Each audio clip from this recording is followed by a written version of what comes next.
Hey everyone, it's Peter Kerr from Rock Daydream Nation. Today's episode is What's in the Bag? The record bag. Today I had a bit of a dig at my local record store in Sydney, Newtown, and bought a swag of records. So I thought it'd be a fun episode to show what I purchased. A lot of these artists I've not heard the album yet, so this is all very new. So why don't we get started? First album I bought was simply because I recognized the name Gary Moore, that virtuoso Irish guitar player, was in Thin Lizzy briefly, solo career. But the album I picked up was G-Force. He relocated after leaving Thin Lizzy to LA and put a bit of a band together. So I've never heard this before. Looks like a pretty nice, clean album cover. Vinyl, I've already checked, looks pretty good. There you have it. G-Force and Gary Moore. Looking forward to that. The next album I'm going to put up is Carmine Appice. So I think this came out in 1981. It's on the WEA label. There he is. I didn't know he had an album out. So I'm not a huge fan of drummer albums. I've got a few here and there. I think I've got Cozy Powell. But this is going to be really interesting. He does all the singing. And there's inserts. There he is. There's the man. I mean, you know, Vanilla Fudge, Blue Murder, Rod Stewart, Ozzy Osbourne. The guy's been in everything. So I'm really looking forward to it. But he actually does the singing. So Danny Johnson on guitars, Jay Davis on bass, Dwayne Hitchens on keyboards, and Carmine Appice drums and lead vocals. So there you go. I am looking forward to playing that. So down the track, I might even do a review. Carmine Appice. So this next artist, I don't know much about. It's just one of those inexplicable things where I recognize the name. He's done a lot of writing, production with a lot of my favorite albums, but I have never purchased anything by this artist, and I'm talking about Todd Rundgren. And it's the album, it's a double album called Something and Anything. So there you go, it's a double. Reason, I'm seeing him next week. So it's really a purchase of a concert ticket, a curio type thing. I've heard all my friends, all my music friends have said I'm in for a treat. So I've listened to a couple of songs and, oh, he did that song. So there's a little bit of recognition, but in regards to his body of work, I'm completely don't know much about it. So I'm really looking forward to going down the rabbit hole of Todd Rundgren. And I believe, I think this came out in 72 or 73. This is the masterpiece. This is, everyone recommends the entry point for Todd Rundgren. So looks like a really spick copy. While I was on the Todd Rundgren path, I thought, why don't we explore his band, Utopia? So this band apparently is started off prog, and there's a little bit of new wave, and there's psych.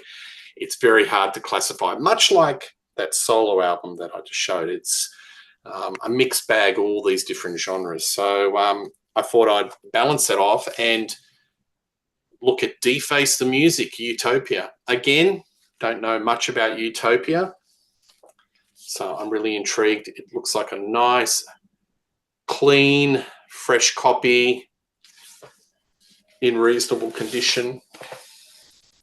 Even shows the other albums. There you go. I'm so looking forward to seeing Mr.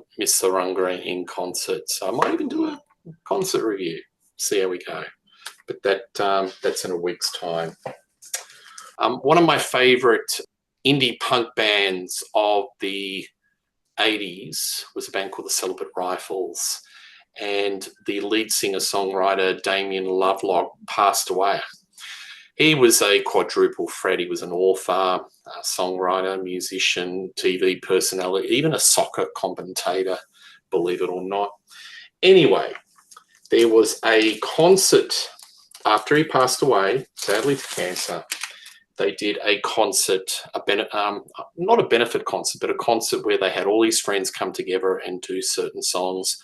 And Jello, ex of Dead Kennedys, was one of the stars of the show, and I think he headed off a band, and they were playing Celibate Rifles songs. So I found this, Damo the Musical, and that was the theme of this show, the tribute show to Damien Lovelock.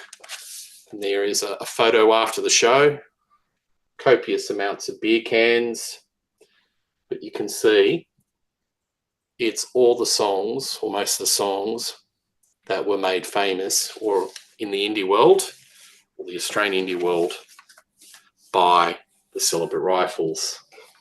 There you go, that's the insert, and there he is, Jello. Biafra. So, I've seen some footage on YouTube. I didn't make it to this tribute concert, so I'm really looking forward to listening to that.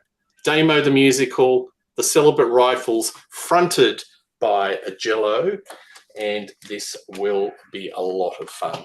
When I go through all the LP vinyl bins, I work my way down. I've got a kind of a process. I go to the new arrivals, then I go to the alphabetical rock albums, left to right, Australian, metal, punk, cheapies, compilations, and I always finish it off as a bit of a, like a dessert right at the end with singles.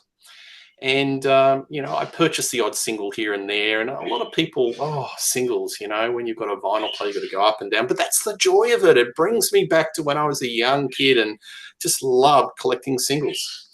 There was an artist in the 70s, really popular in Australia, and boy, she had the biggest voice, and her name was Colleen Hewett. Had a huge hit, produced by Molly Meldrum. It was a song from the Godspell soundtrack, Day by Day. When you hear it, this is not like a gospel happy clappy song. It's like a sequel to The Real Thing by Russell Morris. It's psych. It's just got a wall of sound. I will cover this. We'll talk about this on another show. Anyway, another hit that she had at the time was called Superstar, Colleen Hewett, on that wonderful Green Festival label.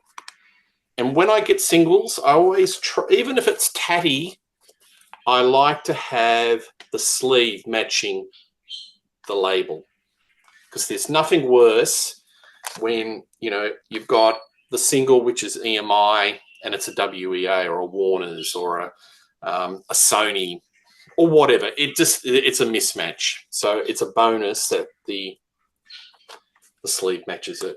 Anyway, Colleen Hewett, look her up on YouTube in the 70s. Big, powerful soul voice. She should have been an international superstar. And check out Day by Day. Takes this Broadway musical song and the production turns it into this psych, eerie classic. And it's sort of like, as I said, it's like a pseudo sequel to The Real Thing by Russell Morris. So there you go. What's in the bag? Tell me what you think of these picks.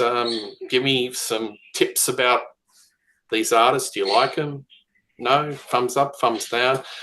I'm going to crack open a beer, sit down on the couch, listen to some music, and maybe in an episode or two, I'll tell you what I think of these albums. Please like and subscribe to Rock Daydream Nation. Tell us your thoughts, and I'll see you soon. Cheers.